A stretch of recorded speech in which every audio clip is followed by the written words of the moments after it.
بسم الله الرحمن الرحيم، والصلاة والسلام على رسوله الكريم. السلام عليكم خواتاتي، كي راكم دايرين؟ نتمنى كاع تكونوا بخير وعلى خير. كي راكم مع العطلة؟ اليوم بمناسبة العطلة جبت لكم وصفة ماشي تاع ماكلة، وإنما وصفة تاع لاباتا مودلي، عجينة اللاعب للأطفال يتسلوا بها في العطلة. اقتصادية، ما تكلفكمش الكثير، ما فيهاش صوالح بزاف. نتمنى تبقوا معايا حتى الأخير الفيديو، وفرجة ممتعة. كما قلت لكم العجينه تاعي ما فيهاش صوالح بزاف. ديت هنايا كاس تاع فرينه، كاس نتاع ماء، وندي 2 مغارف نتاع ملح، 2 مغارف تاع ماكله معمرين مليح، 2 مغارف خل، و2 مغارف نتاع الزيت. خلط المكونات تاعي كما راكم تشوفوا، درتهم في كاس خون، نخلطهم بارد في بارد، ونديرهم فوق الغاز ونقعد نتقل فيهم على نار متوسطه، كما نخدموا لي زيكلير ولي شو، حتى لاباط تشكل كره وحدها تقعد توخر من لي باغوا تاع لا كاسرول. كيما راكم تشوفوا هكا، ما نحبش تخلط، نبقى غير نخلط حتى نتحصل على عجينه متماسكه. بلا ما نوصيكم خواتاتي كثروا التعليقات وجام، واللي مازال ما اشتركت في القناه تشترك وتفعل الجرس باش نطلعوا القناه.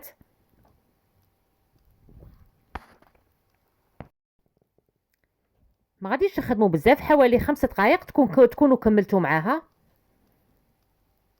شوفوا الشكل تاعها هنايا كي تغير، هي بدات تتماسك. فوالا هنايا نزيدها دقيقه حتى لدقيقتين ونقلعها.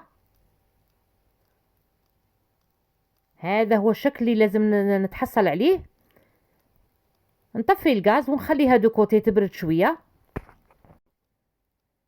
نقسمها الى كريات، هنايا حتى بردت ونولي نجم نمسها. نقسمها الى كريات، وهنايا عندي الملون الغذائي، استعملوا الالوان اللي تبغوها. على هذه الطريقه نبدا ندخل لون في العجينه، نخدمه بيدي حتى نتحصل على لون موحد.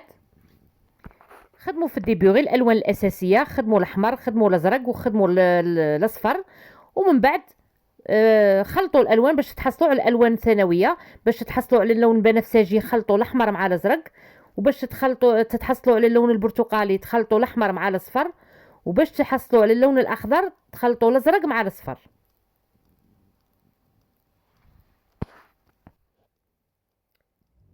حاجه اقتصاديه، وما تدي منكم لا صوالح بزاف لا وقت بزاف، وتشد عليكم الصغار في هذه العطله يتلاهوا بها غايه. برك كي يكملوا اللعب بالعجينه، تلموها في كيس بلاستيكي باش تقعد طريه ما تيبسش.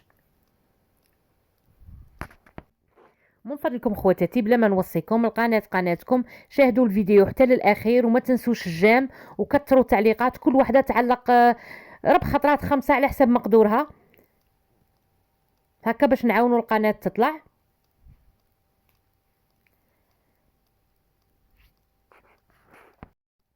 وهذا هو خواتاتي الشكل النهائي تاع عجينه الصلصال. نتمنى من كل وحده شافت لا فيديو تجربها لوليداتها وترجع لنا خبر في التعليقات. وصلت لنهايه الفيديو تاعي لنهار اليوم، ما بقى لي غير نقول لكم تهلاو في رواحكم، والى الملتقى مع وصفات اخرى ان شاء الله، والسلام عليكم ورحمه الله.